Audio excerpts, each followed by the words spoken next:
ಮಂಗಳೂರಲ್ಲಿ ಆಗಿರ್ತಕ್ಕಂಥ ಘಟನೆ ನಿನ್ನೆ ಒಂದು ರೀತಿ ಈ ಸರ್ಕಾರ ಬಂದ ಮೇಲೆ ಕಾನೂನು ಸುವ್ಯವಸ್ಥೆ ಕೈ ಚೆಲ್ಲಿ ಕುಳಿತಿದೆ. ಬರೀ 144 ಸೆಕ್ಷನ್ ಹಾಕ್ಬಿಟ್ರೆ ಕಾನೂನು ಪಾಲನೆ ಆಗುತ್ತೆ ಅಂತ ತಿಳ್ಕೊಂಡಿರೋವಂಥ ಸರ್ಕಾರ. ಅದು ಬಿಟ್ಬಿಟ್ಟು ಕಾನೂನನ್ನು ಸರಿಯಾಗಿ ಪಾಲನೆ ಮಾಡುವಂಥ ವ್ಯವಸ್ಥೆ ಈ ಸರ್ಕಾರದಲ್ಲಿ ಮರೀಚಿಕೆ ಆಗಿದೆ. ಲವ್ ಜಿಹಾದ್ಗಳಾಗ್ತಾ ಇದೆ. ಕರಾವಳಿ ಭಾಗದಲ್ಲಂತೂ ಈ ಭಯೋತ್ಪಾದನಾ ಚಟುವಟಿಕೆನೂ ಜಾಸ್ತಿ. ಪಾಕಿಸ್ತಾನ ಜಿಂದಾಬಾದ್ ಅನ್ನೋರು ಜಾಸ್ತಿ ಆಗ್ತಾ ಇದ್ದಾರೆ.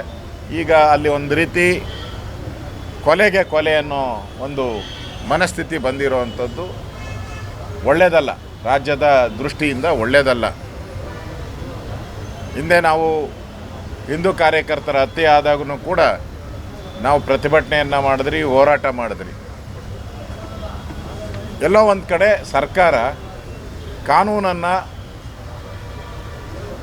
ಜಾರಿಗೆ ಮಾಡುವಂಥ ದೃಷ್ಟಿಯಿಂದ, ಯಾರನ್ನೋ ಓಲೈಕೆ ಮಾಡೋ ದೃಷ್ಟಿಯಿಂದ ಜನರ ಮನಸ್ಸಲ್ಲಿ ಏನಾಗ್ಬಿಟ್ಟಿದೆ, ಇದು ಓಲೈಕೆ ರಾಜಕಾರಣ ಮಾಡ್ತಾರೆ ಕಾಂಗ್ರೆಸ್ ಅವರು ಅಂತೇಳಿ ಜನರ ಮನಸ್ಸಲ್ಲಿ ಆಳವಾಗಿ ಹೋಗ್ಬಿಟ್ಟಿದೆ. ಇದರಿಂದ ಈ ಗಲಭೆಗಳು ನಡೀತಾ ಇದೆ. ಅದರಿಂದ ಸರ್ಕಾರ ನಾವು ಜನಪರವಾಗಿದ್ದೀರಿ, ನಿಷ್ಪಕ್ಷಪಾತವಾಗಿದ್ದೀರಿ ಅಂತ ಹೇಳಿದ್ರೆ ಈ ಥರದ ಕೊಲೆಗಳಿಗೆ ಅವಕಾಶ ಇಲ್ಲ. ರಾಜ್ಯ ಸರ್ಕಾರ ಎಲ್ಲೋ ಒಂದು ಕಡೆ ಮತೀಯವಾದಕ್ಕೆ ಪುಷ್ಟಿ ಕೊಡ್ತಾ ಇರೋದ್ರಿಂದ ಈ ಘಟನೆಗಳು ನಡೀತಾ ಇದೆ. ಒಳ್ಳೆಯದಲ್ಲ. ರಾಜ್ಯದ ಅಭಿವೃದ್ಧಿ ದೃಷ್ಟಿಯಿಂದ, ಕಾನೂನು ಸುವ್ಯವಸ್ಥೆ ದೃಷ್ಟಿ ಒಳ್ಳೆಯದಲ್ಲ.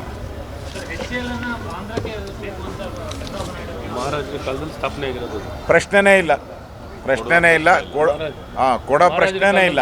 ಇನ್ನೂ ಬರೋದನ್ನ ನಾವು ನೋಡ್ತಾ ಇದ್ದೀರಿ ಅಷ್ಟೇ. ಇನ್ನೂ ಹೆಚ್ಚು ಇಂಡಸ್ಟ್ರೀಸ್ಗಳು ಬರಬೇಕು, ಅದನ್ನು ನೋಡ್ತಾ ಇದ್ದೀರಿ. HAL ಇವತ್ತಿಂದಲ್ಲ, ಮಹಾರಾಜರ ಕಾಲದಿಂದನೂ ಇರೋ ಅಂಥದ್ದು. ಅದರಿಂದ ಅದಕ್ಕೊಂದು ಇತಿಹಾಸ ಇದೆ HALಗೆ. ಕಾಂಗ್ರೆಸ್ ಅವ್ರಿಗೆ ಗೊತ್ತಿಲ್ಲ, ಅದು ನೆಹರು ಕಾಲ ಅನ್ಕೊಂಡವ್ರೆ, ಮಹಾರಾಜರ ಕಾಲ.